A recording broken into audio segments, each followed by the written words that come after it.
With only a few minutes before Team 10's scheduled clash with Team Guy, the younger team of Guinea met each other in a preemptive powwow of sorts to hash out a makeshift game plan now that they had seen all of Team Guy in action. Naruto had previously fought Tenten even though she hadn't been seen in the tournament, so he got them up to speed. The anchor point of the brain trust was Shikamaru, and he had only come to one definite conclusion on their chances of next round. Well, we're screwed, Shikamaru said calmly and completely serious, nodding as he was certain of his statement. We're completely, totally screwed.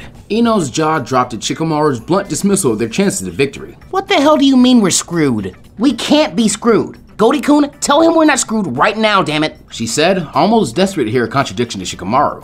Naruto could only give her a helpless shrug in response. Why are we screwed? One reason and one reason only. Shikamaru began to logically explain. It's not Tenten. It's not really Neji, even though he's definitely a big problem. Because I'm pretty sure Naruto can beat Neji, and I might be able to as well. It's all Lee. Ino tilted her head cutely to the side in confusion. Lee? Naruto nodded, understanding Shikamaru's point.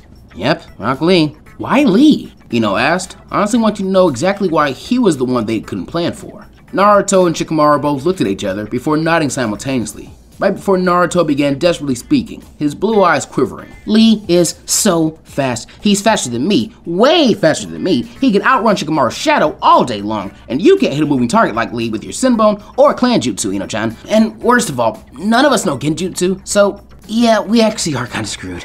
Picking up where Naruto left off, Shikamaru argued his own point. And if it comes down to a team battle, then they've got it covered from each side. They know how their team works for them, and they can cover Lee to come in close and pick me and Ino off. And if it comes down to one-on-one matches, then which one of us is gonna fight Lee? He'll outwork me and muscle through all my plans, and a dogfight with Naruto still has a good chance of him losing. Basically, whoever fights Lee is gonna get the crap kicked out of him, win or lose. Okay, Naruto said, trying to get a handle on the situation. I'll fight first no matter what, and I'll stay in until Lee shows up. I'll either beat him or I'll lose, but I know I can wear him down enough for the next one of you to win after me.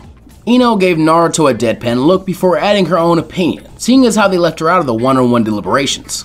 Oh, Goldie-kun, that's so noble, but it's literally the stupidest idea I've ever heard in my entire life. We're picking one-on-one fights, and I'll fight first. I know how to do this. You guys are looking at this in the wrong way. It needs a woman's touch. She replied confidently. This confidence only got looks of skepticism from her two male teammates that got Ino to give them deadly serious glares in return. I'm fighting first. If you stop me, I'm gonna poison your food with something humiliating the first chance I get. You know I can. A squinted-eyed look came over Naruto's face. Ino-chan, I don't think I fight first, she said with emphasis in her voice and a deceptively sweet tone to go with her smile. Okay. For some reason, a shiver went down the spines of both Shikamaru and Naruto. There wasn't really any more time to deliberate, as intermission was just about over and it was showtime once again. On the field. During the coin toss, Neji just kept staring at Naruto with a smirk, while Naruto tried to glare him down. He just wanted to beat that smug look right off his stupid little righteous high and mighty son of a heads, Jay said, stopping Naruto's train of thought on mushing Neji's face into the sand in the Zen Garden. Sand that probably had the remains of 4 people scattered in there somewhere. That'd show him. The Older Leaf team gets to pick the conditions for the round. One-on-one, Neji said, sounding as if victory were assured by breaking up what it seemed to be a well-oiled machine of teamwork. A nod came from Jay. All right, go pick your reps for the first fight, he instructed before both teams stepped away from each other.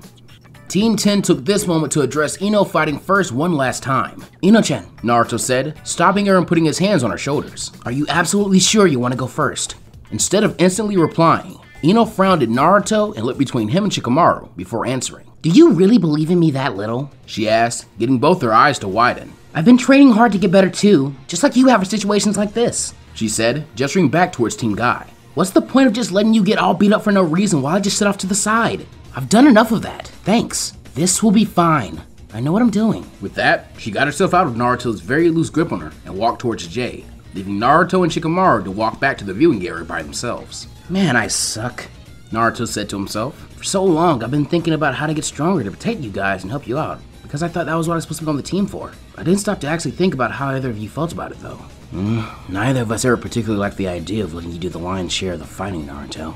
Remember the mission to back up Team 7 in the Land of Waves? Shikamaru said, falling in step with his teammate. You may have thought we died for a bit, but before that we had to watch you get torn apart by Haku in that dome of mirrors without having a way to reach you. That really stuck with us, especially Ino. This plan of hers is something she thinks she needs.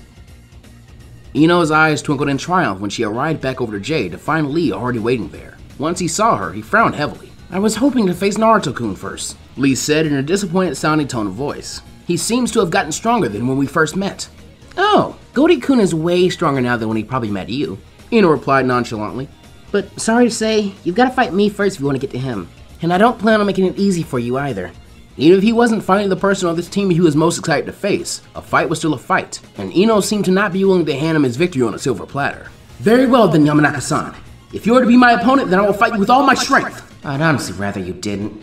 Ino thought to herself as she set into a special-looking fighting stance. It was basically her regular stance that she had used before, the academy style, that allowed her hands to be free for hand seals. With this variation, it had her hands set in a way that slightly crossed them in front of her body, almost as if she were preparing for a preemptive block. It didn't seem like she was ready to trade strikes with anyone, and it didn't look as if she was going to focus on ninjutsu either. Quarterfinal round matchup. Fight 1. Rock Lee of the Leaf versus Yamanaka Ino of the Leaf. Begin!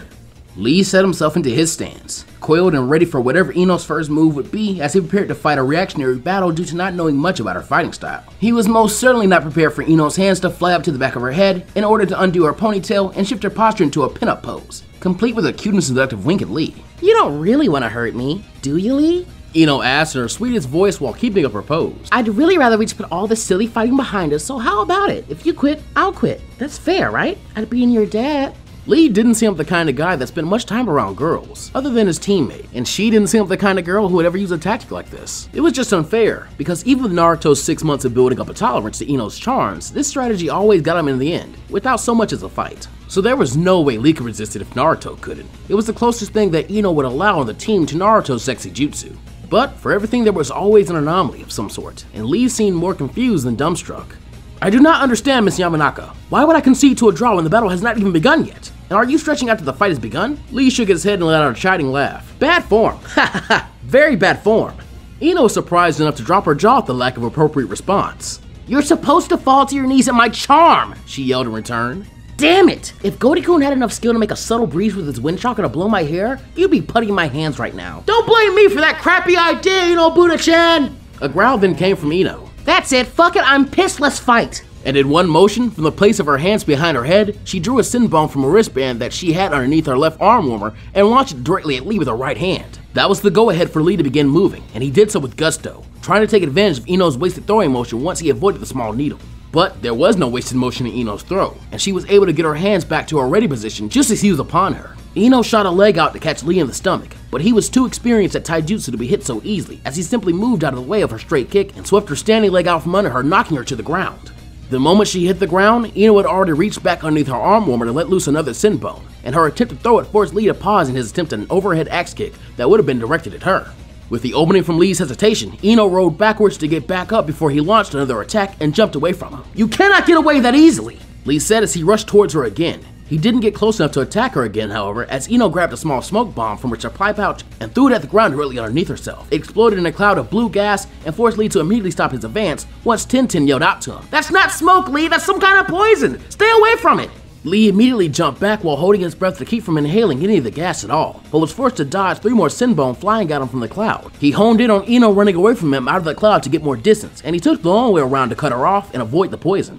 The moment he really got past it, however, Ino jumped out past him perpendicular to his movement with an obviously poisoned Sinbone in her hand and ready to give him some amateur acupuncture, showing that the Ino he had originally intended to pursue was merely a clone. Unfortunately, Ino's movements weren't fast enough to catch Lee off guard, even though he only saw her coming from his peripheral.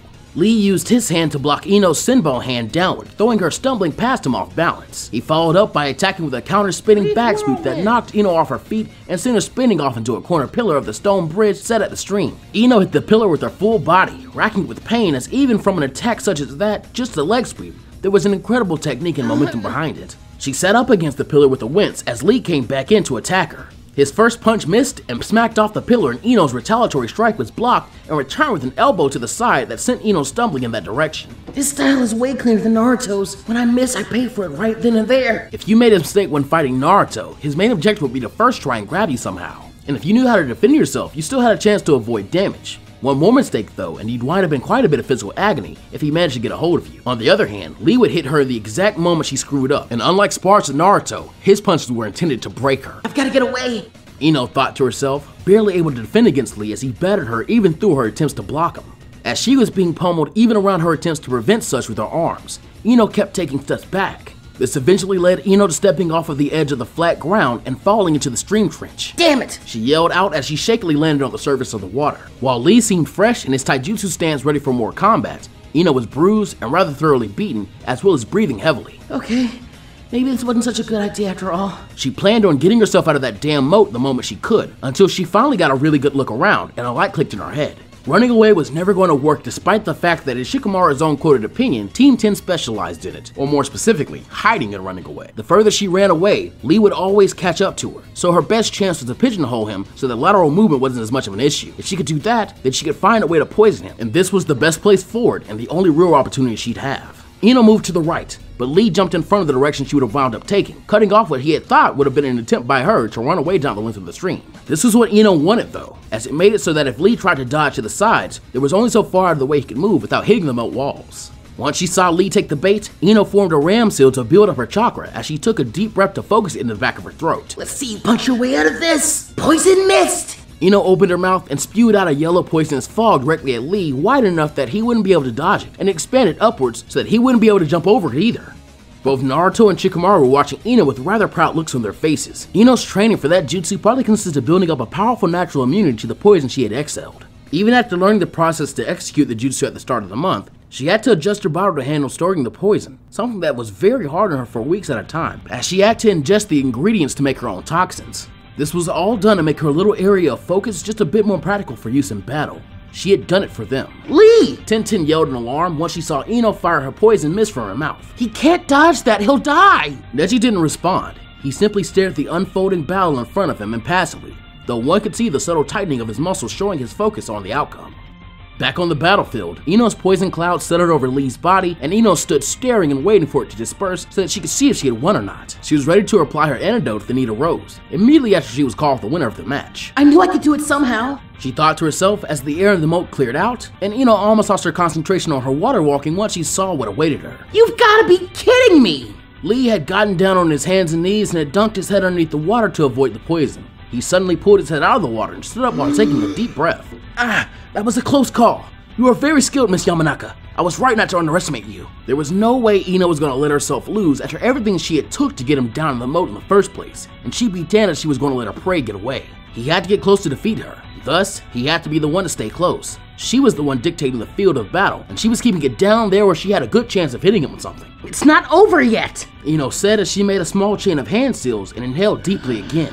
Toxic Spitfire! Ino fired a barrage of small blue poisons projectiles from her mouth at Lee, forcing him to back off and run away to avoid getting hit with one. Though she wasn't done as she remade the hand seals and fired another set, keeping Lee in a constant state of retreat. Lee dodged Ino's poison shots deftly, as he kept moving further out of her range of fire far enough for her to stop shooting. Once again, I must curse my lack of ninjutsu, Gai-sensei, he said lowly to himself. He was worked in a funnel. The closer he would get to Ino, the easier it would be for her to hit him with one of her poison ninjutsu. And here, he thought all Yamanaka ninja used their mind techniques to win. Lee! At that moment, the booming voice from the cloud sounded out over everything else once more, and Lee obviously knew who it was after spending well over a year and a half training directly under him. Gai-sensei! Take him off! Guy shouted confidently. I'll allow it, so that you may continue showing everyone just what you're made of. Hearing that he was allowed to take him off put a huge smile on Lee's face, and he immediately bent down to do just that. Ino figured that they were talking about something else entirely. Ew, no, don't take him off. You leave him on. I don't want to see you going commando in that jumpsuit. When Lee stood straight back up holding a pair of ankle weights, Ino blinked in surprise. Oh, never mind. What are a few pounds of weight gonna do? That is much better, Lee said to himself happily before throwing the weights out to the sides. Once they hit the walls of the moat, they smashed holes into them, showing just how heavy the weights were. Now, let us finish this, Miss Yamanaka, Lee said as he began to unwrap the bandages from around his hands. Ino was now on the defensive more than ever. You should have thrown those at me if you weren't a decent attack, Ino shouted. You aren't going to even get close to me again as long as we're stuck. Before she could even finish, Lee ran at her faster than he ever did before. He gets faster? Not giving up, Ino went back to the well, so to speak, and fired her poison rounds from her mouth, but Lee dodged as if there were nothing. Getting desperate to stop him, Ino grabbed at the arm warmer on her right arm and pulled it back to reveal 5 wrist and forearm mounted devices, small barrels mounted on leather straps with strings at the back to pull to force them to fire. And fire Ino did, shooting 5 Sinbone simultaneously down the moat of a stream at Lee in a manner that one would find horrifyingly difficult to dodge. But Lee did dodge, as the next thing Ino knew, just as she had started building up the chakra for a poison gas attack to keep him from getting closer to her, he blurred right out of her sight and was right in front of her. Before she could even let out a gasp in shock, he had kicked her just as hard as she figured a mule would, possibly harder because she went flying through the air. No, it's not over yet. It can't be. Ino made a move to try and turn herself around in midair to land better, but Lee was flying through the air with the same trajectory as her, following closely directly underneath her. Bandages began to wrap around Ino's body, constricting her from moving or trying to escape. You are a very talented kunoichi, Miss Yamanaka, but our battle is over. Lee then caused them to tilt directly upside down as he grabbed a tight hold of her and began rotating them. In the stands, Asuma jumped up from his seat at the moment he saw Lee hovering underneath Ino. Guy, did you teach him how to open the gates and then tell him it was alright to use it on my Genin? He asked tensely. He could kill her with that. I know, Asuma, Guy said seriously. But he wouldn't have gotten close to her any other way as long as they were down there. She's smart enough to keep him back until she found a way to defeat him. It was necessary. That didn't explain anything, nor was it what Asuma wanted to hear at all. But starting a fight in the crowd with his comrade wouldn't solve a thing. And besides, Ino was a ninja. She was prepared for something like this to happen. The moment Lee started hovering underneath Ino, it was clear there was only one attack she could do in that situation, as it was the worst case scenario to be in that kind of position, and they couldn't see it in slow motion even if they had the Sharingan. She can't break that. Shikamaru muttered to himself, and like a shot, both he and Naruto were running out of the room and down the stairs to get to the field as fast as they could. I can't break free. I can't even move. There isn't even space to make a substitution either. Ino thought to herself as she took a deep breath and braced for impact. Damn it. I'm sorry to use one of the 8 gates on you, but Primary Lotus! Lee slammed Ino and himself top first into the surface of the water, submerging them both in the water with a crash that sent water flying high into the air from the force generated by Lee's attack. The crowd let a respective groan due to the rather brutal-looking maneuver, and seemed to be waiting on their hands for the combatants to surface. After a few seconds, Lee emerged from the water to stand back on its surface, and dragged Ino out of it as well, placing her onto his back and getting them both out of the moat and back on the land, taking a few steps as he set a motionless Ino down and walked away from her before heaving a sigh. Yamanaka Ino is unable to continue. The winner of match 1 is Rock Lee of the Leaf. Lee gave a thumbs up and a bright smile before Naruto and Shikamaru ran over, beating the medics to Ino. Ino-san! Her eyes shot open as Shikamaru helped her to sit up so that she could spit out some of the water in her lungs. He patted her on the back to help her cough it out. Take it easy, alright? He said once her coughing started to die down. It's over. Ino's loosened and thoroughly soaked hair obscured most of her face from view, and her voice was weak when she tried to speak. That really hurt. So bad. A weak smile pasted itself across her face. Luckily, my neck broke my fall. If it was on the ground instead of in the stream, I would have killed her, Naruto thought to himself. Ino wasn't going to be walking herself back up to the viewing box, that was for certain. He looked up from Ino, who was being looked over by the medics, to Lee, who was standing a ways away, getting his second wind. It didn't look like he was switching out at all. Lee's really dangerous. You're gonna take Ino to the medic bay, Shikamaru said, cutting Naruto off and getting him to turn towards him suddenly. I'm fighting next. He threw one of Ino's arms over his neck and helped her to stand up so he could walk her over to Naruto. What? Naruto stuttered out as Ino was more or less dumped on him so that he was forced to keep her upright. He shifted her about so that he could hold on to her the same way Shikamaru had been doing. Shikamaru, are you serious? Are you gonna fight him? Yeah, and you're gonna be taking Ino to the back, because she doesn't really trust anyone to watch over her vulnerable body except you. Shikamaru said as he shooed Naruto away. Now get off the field. 2 minutes are almost up. Apparently, the medics doubled his field security, because they then began escorting Naruto off of the field. Without much of a choice left in the matter, Naruto moved Ino so that he could carry her piggyback style to keep her from having to try to help him move her. A frown was evident on his face as he left the field, leaving Shikamaru out there with Lee. Naruto heard Ino speak too soft for him to make out what she had said. What was that, Ino-chan? I didn't hear it, he asked, turning his head back to get a better view of the girl he was carrying. Ino just weakly shook her head, not particularly up to talking anymore. It didn't matter anyway, not to anyone other than her at least. I got him. She thought to herself as she set her head on Naruto's shoulder and decided to get some rest and heal now that she was eliminated. At least I got him. Genma was the next up to referee the upcoming fight, and gave a mental time check before looking over to Shikamaru. Are you gonna get over here anytime soon, kid? It's time to start. A dry yet irritated look came over Shikamaru's face at Genma's question. After what I've seen since round 1 from both him and every other fight start in this tournament ever, I don't have to be anywhere near him to start. And if you think I'm gonna walk right over there to stand in front of this guy and start this fight, then you're about as dumb as I look. A twitching eye from Genma was his response at first. Finally, one of these kids picked up on that. The whole field's a starting point. Didn't have to be such a brat about it though. Gemma then began the fight announcement. Match 2, Rock Lee of the Leaf versus Nara Shikamaru of the Leaf. Begin! As if he already wasn't far enough away, Shikamaru turned tail and immediately began running away from Lee without even bothering to try and attack him directly. Caught off guard, Lee took a second before taking off in pursuit of Shikamaru. If he could outpace Ino, then he could do the same to Shikamaru, far more easily, even as exhausted as he was from using the primary Lotus. Though he felt slower than he should have without his weights, but as far as Lee was concerned, he had just burned out his muscles beforehand with the use of the gates. He was merely tired. Eventually, he caught up to Shikamaru just outside the forest area and cut him off by stopping directly in front of him. His back turned to Shikamaru. "You will not be going any further," Lee said, turning around and standing in his taijutsu stance, before he looked down and realized something. "And neither will I. I am aware of your shadow ninjutsu, Mr. Nara. If I get close enough to try and hit you, I will be well within the range of your shadow. So, the best way to ensure my own victory is to stay away and keep my distance." Shikamaru had a bored expression on his face and his hands in his pockets. Sure, whatever you think, Chief. "But," Lee said immediately afterwards, "if I cannot attack you, I cannot defeat you, so I must engage you in order to win this fight. So prepare yourself." Shikamaru just shrugged in response. Alright, we can do that too. He took his hands out of his pockets and prepared himself for action. "But," Lee continued once again, about to contradict his previous statement, "I still have to think of a way to get close without getting caught in your shadow." He then looked around at the trees and the foliage around them, more specifically, behind him. "Ha ha!" Lee exclaimed victoriously. "I have the advantage. You have nowhere to hide your shadow in an effort to ambush me. Therefore, all I must do is keep an eye on the shadow at your feet." Shikamaru nodded as if Lee's plan made sense before he spoke again. How long has this been going on? I sort of lost count. Hey, Proctor guy, how long has it been since the fight started? Genma shifted his sin bone around in his mouth impatiently. This fight, if that's what you want to call it, has been going on for over 3 godforsaken minutes. He could appreciate a chess match of an encounter, but this was far from that. It was like both sides were stalling. Or Shikamaru was stalling. Lee was just being weird. Why does it matter? No answer was given by Shikamaru, who just rubbed the back of his head and spoke to himself. Really? Well, I guess this thing's been dragging out for long enough. He ignored the crowd's jeering of "we agree," and he suddenly formed the rat seal to force his shadow to stir.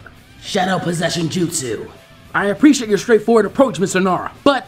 Lee tried to begin moving to avoid Shikamaru's shadow, but his body parts felt like lead. "What? Am I already captured?" Nope, Shikamaru said. Ino just managed to get you one of her sin bombs before the last round ended. But it wasn't anywhere vital, so it took a while to begin taking effect. There wasn't any reason to try and make you fight if you weren't going to attack me, so I just waited it out," he said as his shadow shot out towards Lee with intent to capture. Naruto looked over at Ino, who was sitting on a nearby bench getting rest, and took note of the serene smile on her face. "You got Lee, Ino-chan? When? You didn't hit him when you were attacking him." "I didn't," she admitted. "But he dragged me out of the water after he power drove me into the stream, didn't he? And they didn't call the fight yet, so it wasn't really cheating." Tenten looked at Ino in surprise. "You actually poisoned him? Give me the antidote!" Her teammate was down there with a toxic substance running through his system. Ino shook her head. "There is no antidote. It was just a paralysis serum that wears off in a few hours. It makes your body feel like you're playing tug-of-war with an oxygen when you try and move an arm or leg. And I stabbed him with 2 of them. You cannot run Shikamaru's shadow like that."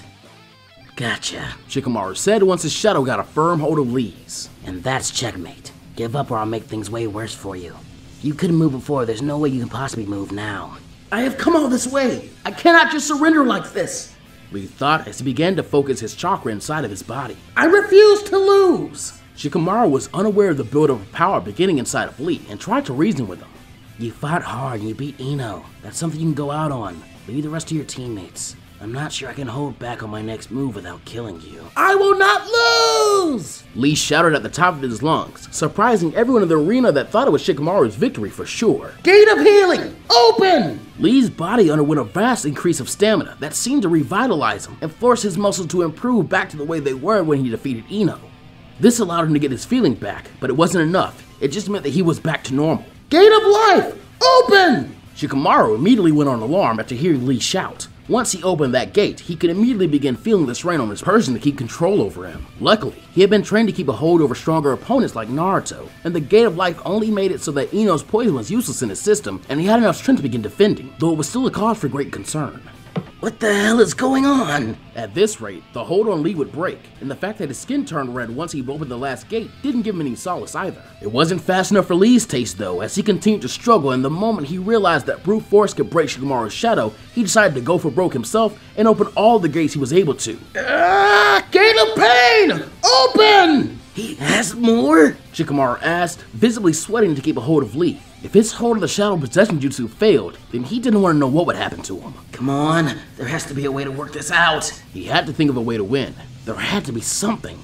Asuma was over the edge of his seat, just watching with rapt attention and horror as Lee seemed to keep getting stronger and stronger. There was no way Shikamaru could deal with that, no matter how smart he was. It was brute force in its purest form, too much for Shikamaru to overcome with only the use of his mind. Guy, how many gates did you teach him to open? Kakashi asked accusingly. This is insanity, giving that much power to a genin. You know how dangerous the gates are. For everyone, the user and especially the target. Shikamaru could be beaten to death if he was hit the wrong way by Lee. It just didn't seem fair by any stretch of the imagination, even used by a kid that had no talent for ninjutsu or genjutsu. You wouldn't understand, so I don't care about your judgment. Lee needed this, Guy said, confident in his decision to do so until Asuma grabbed him by the front of his flak jacket and pulled him in close to look into his dangerous eyes. Lee got lucky with Ino, but if Shikamaru gets killed just because you wanted to give your student a nifty little world-breaking forbidden technique, I'll make you pay for it myself. Asuma said with barely restrained rage in his voice. I can overlook once with one gate, but this kid knows how to open 4 gates.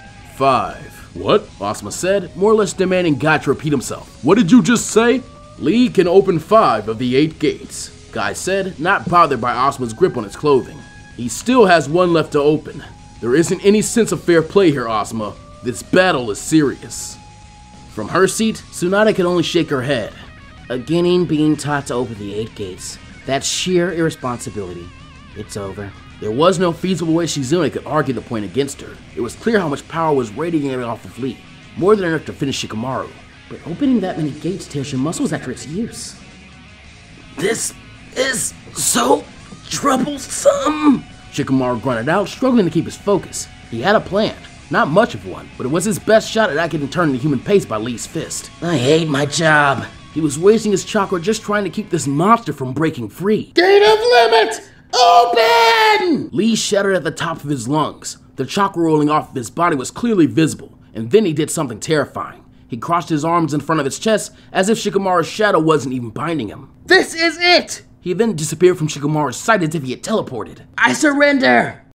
Lee reappeared directly in front of Shikamaru with his fist cocked back, his body showing the full benefits of the 5 gates open, complete with the totally white eyes. He didn't let the punch go, however.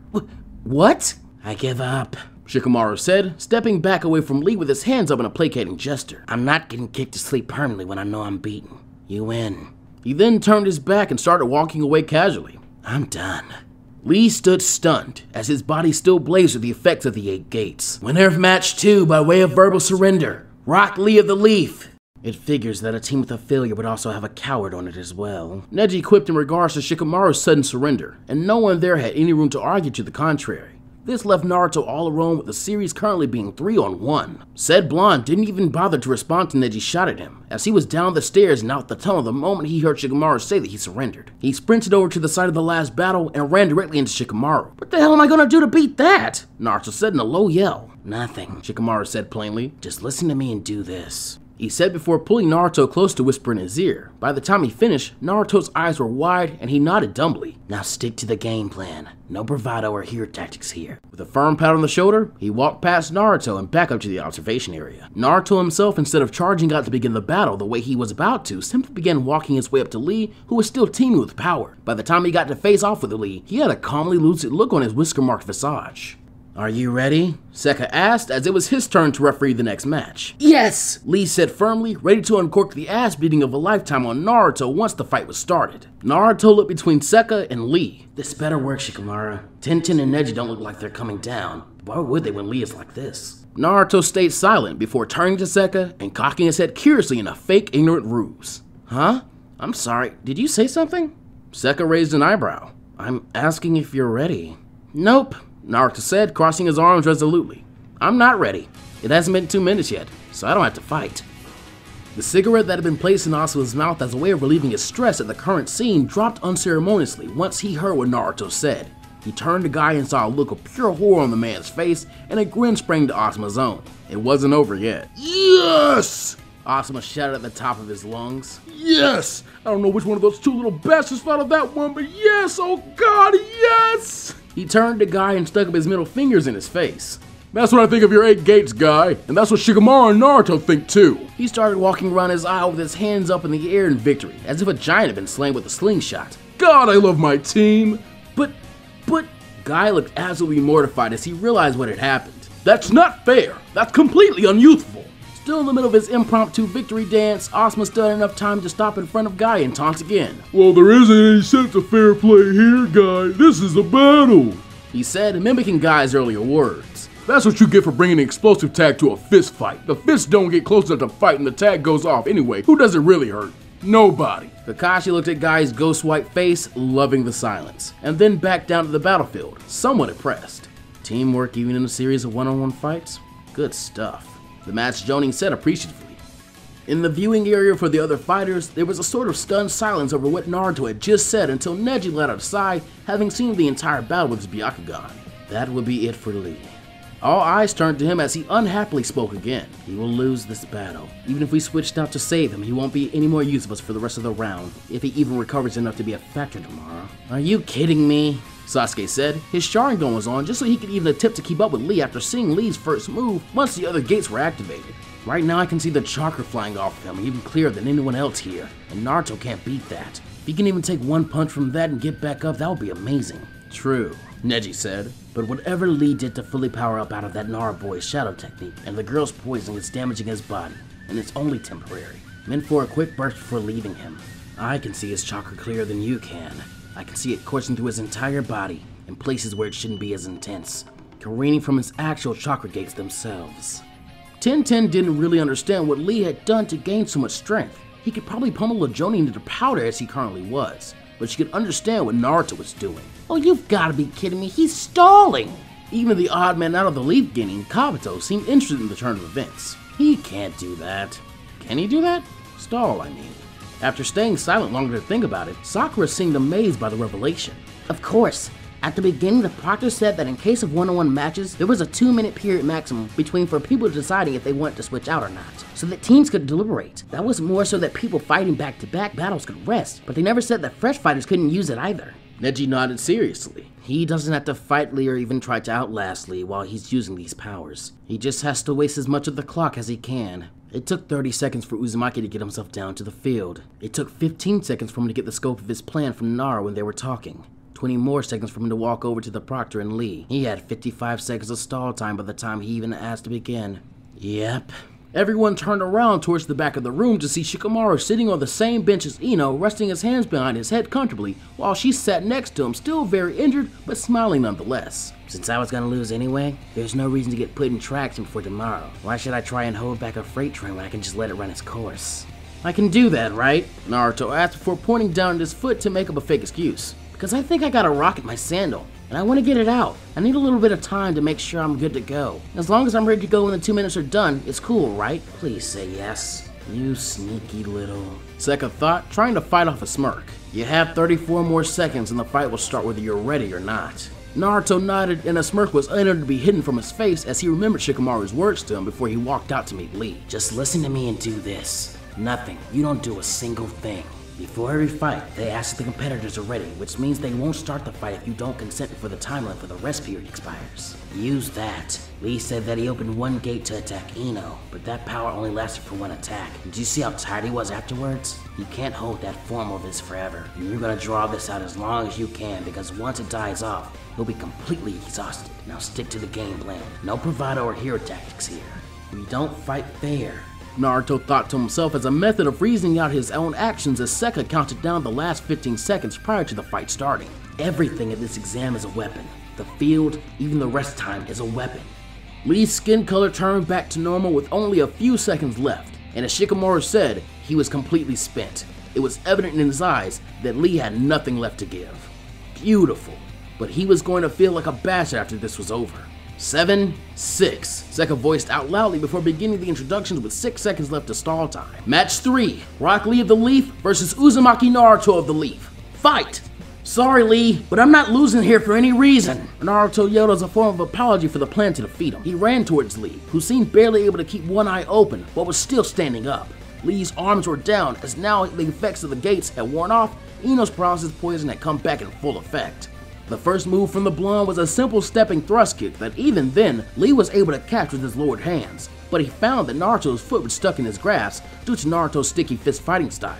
Before he knew it, Naruto had jumped his other leg off the ground and planted it firmly shin and ankle first across the side of Lee's head. The single kick left Lee loopy and on increasingly wobbly legs as Naruto backed off. He ran forward one more time and jumped towards Lee, drilling him in the head with a high-speed single leg jumping knee strike. Flash Mallet! For extra purpose, he grabbed a hold of Lee's head and pulled it towards the knee in mid-flight for added impact, and that was what it took to finally put Rock Lee down. Sekka knelt down by Lee and revealed that he was unconscious. His eyes were open but dull, and his body twitched as it tried to move, almost as if he wanted to keep fighting, but due to the paralysis poison, he was unable to actually do so, as if a medic ninja would actually let an unconscious man get up to keep fighting anyway. The winner of match 3, Uzumaki Naruto of the Leaf. Naruto didn't react to the cheering this time. He simply crouched down and turned his eyes up towards the competitor's box. There wasn't anything to celebrate yet. It just took 2 of his teammates to put down Lee, because he didn't do a thing himself. Tenten walked out from the tunnel next, a serious look on her face as Lee was being tended to by the medics. As she walked over, Tenten placed a hand on her hip while Naruto was still crouched. "You sure you still want to fight?" she asked him. "You're all alone now. You know Chan didn't get taken down and Shikamaru didn't burn Lee out just so I can stop now because it's 2-on-1. Naruto replied, standing back up straight as he pulled his goggles around his forehead down over his eyes. "Besides, I told you I'd beat you, didn't I? Now I don't have to look for you later just to fight again." Tenten laughed softly at his statement. "Bring it on, Naruto-chan." Both Naruto and Tenten were ready to go, as they were setting their stances before Jay even made it over to referee the fight. You both ready? And he got a pair of nods from the Guinean. Match 4, Tenten of the Leaf versus Uzumaki Naruto of the Leaf. Begin! "Last longer than 5 minutes this time, won't you?" Tenten shouted as she grabbed a kunai and threw it directly at Naruto immediately. "Shadow Clone Jutsu!" After making his hand tilt to grate them, 2 clones appeared with one pulling Naruto out of the way to take the kunai hit for him. The second clone returned fire with a kunai of its own, that Tenten countered with another kunai toss of hers before using her other hand to deal out a shuriken that dispelled the clone. Playing up a theme from their last battle, Naruto made 15 more clones to attempt to surround Tenten for an organized attack attempt, but she hadn't gotten any slower from her last encounter. Even so, as she took the time to dispel his clones with weapons to keep them from getting around her, it gave the original a chance to move in to try his luck at close-up and personal. This was perceived by Naruto to be a bad idea once he was suddenly forced to get directly back in order to avoid a whip cracking in his face. He jumped away and stared at Tenten, who was now holding an actual bullwhip in her hand. "A whip?" Naruto asked out loud incredulously. "Who carries a whip? Ever? For anything?" There was having a lot of weapons, and then there was venturing into the realm of the absurd. And there were many jokes of a Jiraiya-esque nature he could have been formulating in his mind at that moment, but then there was also the part of him that was terrified at the thought of getting hit with that thing. "I am not getting hit with a whip today." Tenten scoffed in return. "Do you really think I'm gonna let you swarm me with 10 million clones again like the first time we fought? I'm using one hand for the whip and the other hand to throw things at you. And keep your clones the hell away from me until I can whip you into submission." She finished with a crack of said whip for emphasis. There was something wrong with the way that last portion was worded, but for the life of him, they were not thinking about that at the moment. At once, Naruto made the hand seal for more shadow clones and formed a platoon of 30 of them, flanking him before he made the gesture to send them after Tenten. Though she swung her lip at the legs of the attacking clones, but they dodged by jumping over it. Once they did, however, Tenten quickly started backpedaling and using her free hand to pepper the clones with ranged shuriken attacks while they were in the air and falling back towards the ground. The ones that survived quickly learned that her swing with the whip had been to lure them into the air intentionally, as she masterfully kept them back, retreating all the while she dispelled the bold attack attempts of the clones. Even if he pulled his machete out, he would never get close enough to use it, so that was out for close quarters combat. She wasn't letting the clones surround her, so he couldn't bombard her with distance weaponry. And she was forcing him to chase her, because if he backed off to try and change the area of the battle, he would still be playing into her hands. The further away he got from her, the better off she'd be in the long run, as long as she could see him. And he wasn't significantly faster enough to flank her and overwhelm her that way either. "Are you telling me that even after all this time, she still got my number?" Naruto thought to himself as he stayed far back enough to keep out of the range of the whip, but close enough to continue chasing her until he thought of something. Tenten would periodically throw weapons at him, but with the shuriken and kunai sent his way, he could see them and block the wide flaps of his machete. Come on, calm down and think. What would Shikamaru do? The last thing he wanted to do was panic and make a mistake that would turn things from bad to worse. Well, first of all, they were out in the open running nearby the stream, so the first thing Shikamaru would have done would be to angle the fight over towards places where he could hide and take cover. Easy enough. So without a word, Naruto began running closer and closer to the stream side, still blocking Tenten's weapons before jumping the divide of the stream with the assistance of a suddenly made shadow clone to shove him and make sure he made it. Tenten narrowed her eyes at the two Narutos running perpendicular along the stream and threw a barrage of weapons at the one she figured to be the clone, forcing it to trip up and clumsily fall into the stream/moat in its effort to avoid the weapons, while the other continued to pursue her on the other side of the stream. The further away you get from me, the easier you're making this, you know. I've been throwing with my right hand. So what? Naruto said as he continued to give chase, subtly and steadily trying to gain more distance towards the forest off to the side. A grin came over Tenten's face at the asking of Naruto's question. I'm left-handed. With that, she tossed the whip from her left hand to her right, and that left her dominant hand free to do as she pleased. Motherfucker! Naruto shouted as he could see the deadly metal projectiles flash in Tenten's left hand. No more time to mess around and try to guide her there. It was time for a tactical retreat as he turned on the afterburners and made tracks into the forest to avoid the aim of the sure shot Kunoichi.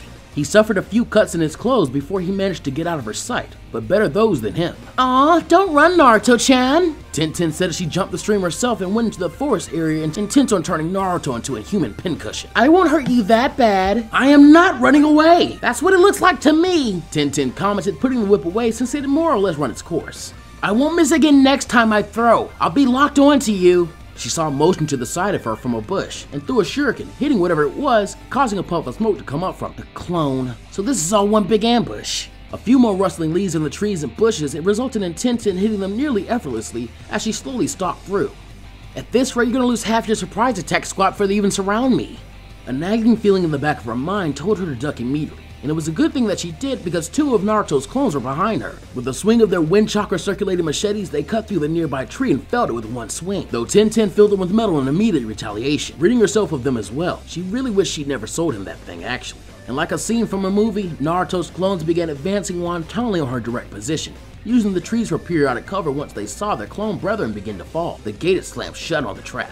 We've been through this already once before, Naruto. Tenten said in between her extermination of the clones that were getting closer all around her. Did you think just by being around trees that would change anything? She asked before stopping her technically perfect barrage of accuracy to place two scrolls upright on the ground, making a few hand seals after doing so. The venue might be different, but the song is the same. Twin Rising Dragons! She had apparently improved on the jutsu since the last time. This time, the smoke expelled outward in a gust of air that obscured the clones' initial vision and stopped their advances for a moment. At that point, the scrolls released smoke and unfurled into the air in a spiral of dragons just like before. And also just like before, Tenten jumped between them as high as she could and began throwing unsealed weapons at a multitude of targets. Her aim was impeccable.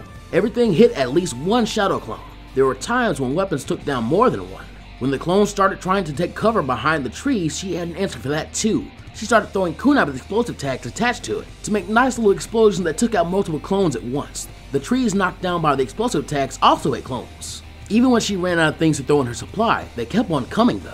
It didn't seem like he was leaving anything to chance with the shadow clone assault this time, but she had something for that as well. Oh, when I said it was still the same, I might have lied a bit, she said, revealing that she had wires attached to her hands that were connected to the weapons. She then started to spin around as the scrolls fell to the ground. The momentum from her spinning forced the attached weapons to do the same, as they cut through anything that thought she had spent her entire payload of weaponry. With one thing left to do, Tenten cut her own ties to her weapons, sending them flying in all directions one last time with a flourish before she landed on the ground in a crouch. The forest area had been utterly devastated. She had knocked down at least 5 trees with her explosive tags, and had cut deeply into many of the other trees with her larger weapons. This time, unlike the last time she had fought Naruto and was fooled by his transformation, she took note to make sure that all of her weapons were impaled into something, either the ground or a tree. When he last fooled her, he had been a windmill shuriken that had been laying flat on the ground. She should have seen that back then. This time, there was nothing out of the ordinary, nor was there any sign of Naruto or any shadow clones. I got them all? Tenten thought to herself, but Naruto isn't here. Did he run? Naruto didn't run away. He merely got far enough away to be able to observe things that happened so that he could react accordingly. He wasn't there. Either he had the best camouflage known to man, or he was no longer in the forest area. I didn't let a single one get away. I even aimed at the back first when I first started the jutsu in case any of them tried to leave. The crowd was even slightly confused at the lack of Naruto, as they muttered amongst themselves about where the young man could possibly be. Most of them had a great vantage point of Tenten's attack in the forest and saw her detonate every single replica without fail. There was no Naruto. Where is he? I can't fucking find him! Tenten thought angrily to herself, picking up a random katana that she had used to chuck at and skewer several clones during her previous barrage. I just killed upwards of 100 Narutos and not even a single one of them was really even the real one. How did I lose track of him? Okay, let's backtrack. She exterminated the multitude of endless Naruto clones in the woods. She fought off the attempt to lure her into an ambush, forcing a premature springing of the trap. She jumped the stream and chased Naruto into the woods in the first place out of his fear of getting a kunai tossed up his butt once she started aiming with her dominant hand. He ran on the opposite side of the stream from her after getting help from a clone to make the jump go smoother, possibly in an attempt to get ahead of her and cut her off. An analysis of the situation forced her to stop thinking backwards once she replayed the events of the moat side pursuit in her head. Naruto made a clone that helped him jump it with no effort so that they could pursue her. This made one Naruto right behind her and one on the other side of her across the moat. She got rid of the clone chasing behind her that tried to dodge a projectile attack and fell into the stream trying to avoid her. That impact would have dispelled any clone with as fast as they had been running and as hard as it would have hit the water. So she had been left to focus on the real threat of Naruto. Or what she thought was the real Naruto. She had been around the real Naruto quite a bit during this time, before actively becoming a genin back when they had trained in the same area. He had shown that there were times when he was very clumsy when things weren't serious. That had to translate over to a battle at some time, and apparently, then was that time. Because the Naruto that had fallen into the moat was the real Naruto. Son of a bitch, I can't believe it. Tenten muttered to herself, taking an angry slash at a tree that stripped the bark off of it. At that, she immediately made to backtrack to the moat to pick up his trail again. I hope the fall knocked him out. And once she landed on the surface of the water in the moat, she could see orange in the distance. Running towards it, she saw that it was Naruto's short-sleeve windbreaker. She threw a kunai at it only for it to be revealed as the actual article of clothing and continued down the stream. Further down the way, she saw Naruto, sans windbreaker, floating face down in the water. Her desire to win was higher at the moment than her concern for her friend as she drew a kunai and threw it at him. Hey, if he was already unconscious and drowning, a shuriken in the back wouldn't be that much worse, would it? But when Tenten hit her mark, that Naruto face down in the water burst into a puff of smoke. Further down the line of the twisting stream, she saw a flash of orange that vanished once she looked up at it. He's luring me. Tenten then set out to pursue Naruto to take him down before he figured to jump out. Much like Lee earlier, if he was stuck in the moat, he would be far easier to target. As she reached the place where she had saw Naruto last, she came upon another windbreaker, floating on the surface of the water. Again, Tenten threw a weapon at it before she reached it, but then paused and covered her face when the piece of clothing began to detonate. A proximity explosive tag? If she hadn't been trying to hit anything out of place with the weapon, she would have run past the vest and the tag hidden underneath it and been caught in that explosion. Oh, you sneaky bastard. Hey! Ino shouted in an offended voice once she saw the explosion. Sakura had helped her over to the railing so that she could watch the fights. He blew up his top. I made him buy that for himself on our first day as a team. Doesn't he have any consideration? Shikamaru rolled his eyes. You make it sound like he doesn't have 7 more just like it. That's not the point, Ino said with a pout. Tenten kept chasing him through the moat, getting close enough to see him just around the bends of the moat before it straightened out near the bridge. She tried taking aim and hitting it with something to at least slow him down, but the bends of the moat walls and Naruto's attempt at running Serpentine were effective enough to keep her from hitting him at a distance. Luckily though, his use of zigzagging allowed her to get closer faster. Naruto simply kept running without turning back until he passed underneath the bridge. Tenten ran underneath it as well until Naruto abruptly stopped and turned around, holding his hand out. Stop! Surprised by the force of his yell and the fact that he was finally stopping to face her, Tenten did just that, holding her katana at the ready. Done running? Kind of, Naruto admitted as he slowly made 4 slightly clumsy hand seals, further putting Tenten on guard for whatever he had in store. I'm done running because you lose. Sealed bomb square, release! Underneath the bridge where Tenten was still standing, there were tons of explosive tags, slapped to the sides of the wall in the dark underneath the bridge to mark the starting point of this trap, and out of the open where Tenten was standing, just on the side walls instead. What is this? If you move, then the tags go off, Naruto said with a grin on his face. Or, I can do it myself with a single hand seal. So? Tenten looked at Naruto with a hard look before sighing. Fine, I quit. Now deactivate these things already. Not until I hear someone say it's over, Naruto said, looking up at the top of the moat wall at Jay. The Cloud Ninja looked at Tenten, who nodded slightly before he projected his voice over the arena. By way of verbal surrender, the winner of match 4 is Uzumaki Naruto of the Leaf. Now let me go already, Tenten said angrily, not liking the idea of being surrounded by so many explosive tags. There really were a lot of them. Why do you have so many of these things? She was now also regretting the fact that she was the one that gave him ink and sealing paper. Naruto made a reverse ram seal to deactivate the trap and shrugged. Cause it's the second easiest thing I know how to make. I learned how to do the jutsu in a book. He then walked over and began stripping the tags off the wall to reuse since he deactivated them and had 2 minutes to do so. Tenten frowned at being defeated but lost her ire as she watched Naruto and a few clones diligently take down the explosive tags. She got herself out of the moat and waited for Naruto to jump back up before addressing him. "I want a rematch when this is over," she said suddenly. Naruto had been walking over to Genma, who was set to call the last fight when he heard Tenten call out to him. He couldn't help the cheeky grin that came across his face as he turned back towards her, slightly lamenting on the loss of his orange windbreaker top as he was now left with his long-sleeved blue shirt meant for winter weather. "Tell you what, come back in 5 months and challenge me again to see if you're any better, and you owe me something cool." "What?" Tenten said indignantly. 5 months? What do you mean I owe you something cool? Are you freaking She then stopped herself before she began to laugh. She started laughing harder and harder as she started walking away back towards the entrance tunnel to get off the field. "Stupid kid. He really beat me just like he said he would." Well, Tenten seemed to be taking the loss well enough. At least, it didn't seem like she was necessarily mad at him for it. That was good. He didn't want to make a friend mad just because he had beaten her. The smile quickly dropped from his own face as he realized there really wasn't anything to smile about. He still had one fight left in order to advance.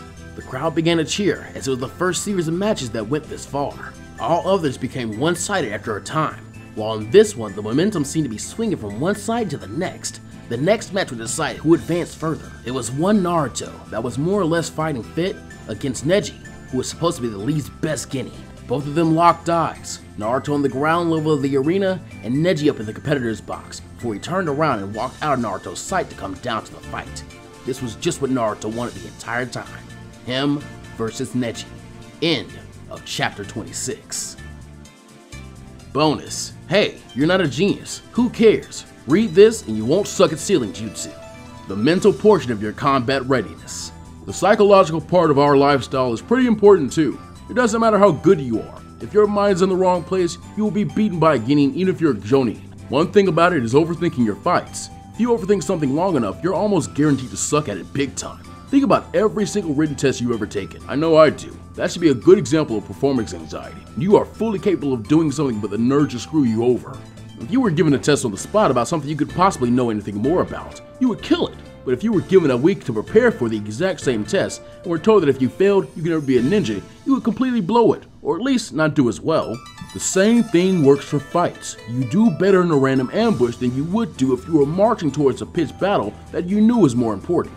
To prevent overthinking anything like the consequences of said pitched battle that you spend 2 days traveling to, simply refrain from thinking of the consequences of the battle. Throw your rationality right out the window. This is harder than it sounds because you'll be thinking of your life, the life of your comrades, and what could come if you lose the battle. All sorts of things like that. It takes practice with smaller things before you stop caring about losing. I'm not saying to not be prepared. Get your shit together for certain. Make sure you're ready. Know you won't quit on yourself or your friends when going gets tough. But as long as your bases are covered and there's nothing left to do but fight, you should just go ahead and go about your business. A fight is a fight, so don't make it any bigger in your mind. Remember, your life is small and meaningless. The world is going to keep turning with or without you sleeping at the ground. Also, learn to trash talk and have pre-fight intimidation practices in case you ever end up in a face-off. Because the less sure you can make your opponent feel of their chances, the smoother things will most likely go for you. Develop a 1,000-yard stare that can pierce iron. Learn to verbally cut your opponents to tatters and shoot their spirit from the skies. Get a war dance of grandiose poses that signify that you are awesome and that your enemy will not win that fight. Another thing to do in order to keep your own sanity, avoid paying attention to your opponent's own pre-fight battlefield rituals, because some of that stuff gets abundantly weird. I'm talking twisting their own nipples weird or licking their lips with a normally long tongue weird. Don't be that guy, or for your sake, don't pay attention to that guy, because the last thing you want to do to a guy like that is get close enough to fight him. Who knows what the hell he'll do if you give him a chance. Double bonus, Jutsu list. Toxic Spitfire, C-rank ninjutsu, offensive, short to mid-range. This technique kneads the chakra in the body into a chemical substance that mixes with the saliva and is then ejected from the mouth, to be sent flying at an opponent in an unpredictable manner. It is a dangerous ninjutsu because if the opponent is hit with the attack, they will find themselves poisoned by the chemical that makes contact with them, as it will even easily soak through clothing and harm with direct skin contact. But the true purpose of this jutsu is a feint meant to disguise a smaller and harder to see sinbone that are spat at an enemy simultaneously in a straightforward manner. The poison spit diverts the opponent's true attention with their strange and dangerous trajectory and intimidating appearance, but the real threat are the poison sinbone that are harder to see and pay attention to. Yamanaka Ino's personal poison supply color correspondence and usual carrying amount. Blue, sleep, adequate amount / easy to create. Red, hallucinogen / many necessary ingredients. Yellow, paralysis / slow effect, abundant amount / easy to create. Purple, fatal / slow acting, adequate amount / easily procurable ingredients. Black, fatal / fast acting, very sparse amount, difficult to create / many rare ingredients. Undefined, interrogation serum, not yet designed / more research necessary. Undefined, love serum, aka glorified aphrodisiac, not yet designed / more research necessary / currently debating the uses, merits, and ethics of creating. Flash mallet, D-rank taijutsu, offensive, short range. This taijutsu attack is a run followed by a quick and sudden jumping / diving knee strike to the face / head of an opponent. Rather simple in theory and execution, it uses the speed of the motion and the original force the user is able to generate the attack to focus the point of the knee into a blunt smashing object. The potential damage of this attack is very high, and a skilled sticky fist practitioner can use this technique to change to more complex maneuvers in case the strike is blocked. Sealed bomb square release, barrier ninjutsu / sealing jutsu, supplementary, short range. An array of exploding tags are placed around an area that can be detonated with a hand seal, and should their opponent attempt to move to escape the area, the tags explode. The tags can be shut off by the controller. And finally, a quick update. Hey guys, this is Plus Ultraman, creator of the Plus Ultraman and Beyond Plus Ultraman channels. There are a few things that I think we all need to speak about really quickly. Number 1, thank you for your continued and passionate support of this series and the channel. Number 2, please be very aware that I am Plus Ultraman. My name is not Kenshi618, nor am I the author of Better Left Unsaid. A lot of you seem to be under the impression that I am actually writing this story, which I am not. All story writing credit goes to Kenshi. Next, for those of you who would like me to prioritize this series, I'm glad to know that you are very excited about it, but this series will not be a priority for me. I have my main channel with my own stories, which I do prioritize. That being said though, Better Left Unsaid is uploaded in its entirety as of right now at fanfiction.net under Kenshi Stories. And you can find a link to this story in the description of every single video in this series. I am aware that lots of you say that you much rather prefer having the story read to you than reading it yourselves, for various reasons such as, for one, it's just easier to do it that way, for two, some of you like the voice acting and kind of effort put into it, and the third most common explanation, a lot of you are not native English speakers, and so reading the story is actually very hard for you. That all being said, I would like to relay to you that none of these are legitimate reasons to not go and read the story for yourself if you truly are excited to know what's happening next. My vision for this project has always been it being a very laid back and low-key side project, though in the past it's actually become something that's very stressful and not very fun for me to do because of all the pressure that's put on me from people who don't want to read it themselves. I like Better Left Unsaid a lot. It was probably one of the first Naruto alternate universes that I'd read and really thought of the concept and really got my juices flowing to make me want to do it myself. But in this instance where it's kind of becoming a job or an obligation, all the fun that I kind of derived from it is really being sucked out. What I mean is, my own enjoyment of the story kind of depletes when I see you guys refusing to give Kenshi and his story the rightful try in favor of kind of deifying this version of it. And it also gives me a lot of guilt and thinking I should maybe just stop it altogether. That being said, many of you have reached out with really kind words of encouragement and realized that this is actually starting to happen and begun to rectify this by going and reading it yourself and reducing a lot of the pressure on me to get out chapters constantly. From here on out though, please try not to rush me too hard about this story, as again, it's something you can go and read yourself, and the story itself is already much further ahead than where I'm at right now in the reading. Beyond that, if you're interested in staying up to date with this storyline as well as other things I'm doing, you need to be sure to not only subscribe to this channel and also hit the notification bell on it, but also to my main channel, Plus Ultraman. Doing so and supporting the content uploaded on both is the best way to maintain a really steady flow of Better Left Unsaid chapters coming out, as well as the original content that I put out on my main channel. And going and reading Better Left Unsaid yourselves justifies the making of this series. It should be a sister series to the original, as there are some things that you just cannot get through listening to it that you could by going to Kenshi's original story and reading it yourselves. With that all said, thank you guys so much for watching. Be sure to take care of yourselves and the world around you, and as always, go beyond, and remember, Black Lives Matter, trans rights are human rights, and that I love you. See you guys next time.